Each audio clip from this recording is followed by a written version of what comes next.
Terdatar di sebuah tempat penampungan anak-anak, terlihat ada 5 orang anak dengan mengenakan pakaian dan topeng aneh, entah sedang main-main atau melakukan sebuah ritual. Mereka bermain 4 lawan 1 dengan membawa sekop dan lencong sebagai senjatanya sehingga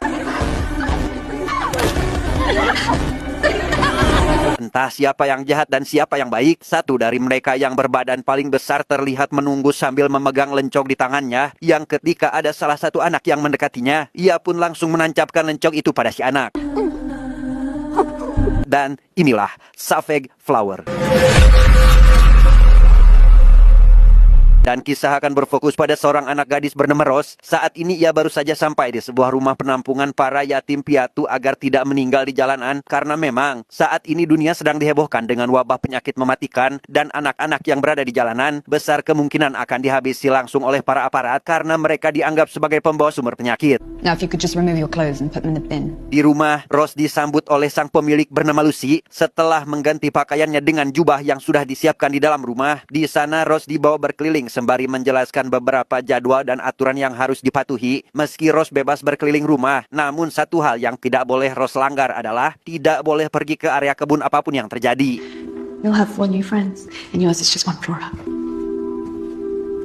Esok harinya setelah semalam tidur di kamarnya, Lucy membawa Rose bertemu dengan penghuni lain, yaitu 4 orang remaja yang usianya tidak saling berjauhan. Ada Iris si rambut ikal, Rebecca yang agak centil, ada si wanita cantik dan agak dewasa, dan yang terakhir ada Lily, orang paling dewasa yang menjadi kakak tertua mereka. Right, you've got chores to do. You can show Rose the rope. Dengan sebuah tugas dari Lucy yaitu mengajarkan beberapa hal kepada anak baru, Lily akhirnya membawa Rose jalan-jalan keluar dan sesekali mempermainkannya. Seperti saat ini ketika Lily mengajak adik-adiknya untuk lomba lari secara sportif, dengan dia sendiri yang malah mencuranginya.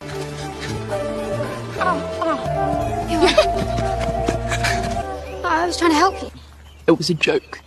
It's just a little joke. Meski sebagai korban, Rose memilih diam saja dan tetap mengikuti alur, di mana kali ini mereka mulai bekerja untuk menanam biji sayuran. Meski lagi-lagi Lily bersikap arogan seolah tidak menyukainya, namun atas bantuan Rebecca dan Rose akhirnya bisa sedikit legowo dan menerima apapun yang Lily katakan kepadanya. Time to get back.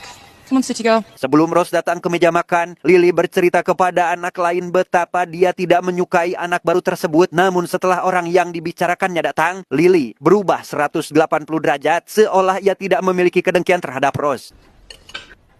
Baru saja duduk dan hendak akan sarapan, Lily malah mengajaknya bermain petak umpet dengan Rose. Harus bersembunyi yang nantinya akan Lily CS cari, sehingga belum juga menyentuh makanannya sedikit pun, Rose pun harus pergi lagi untuk bersembunyi.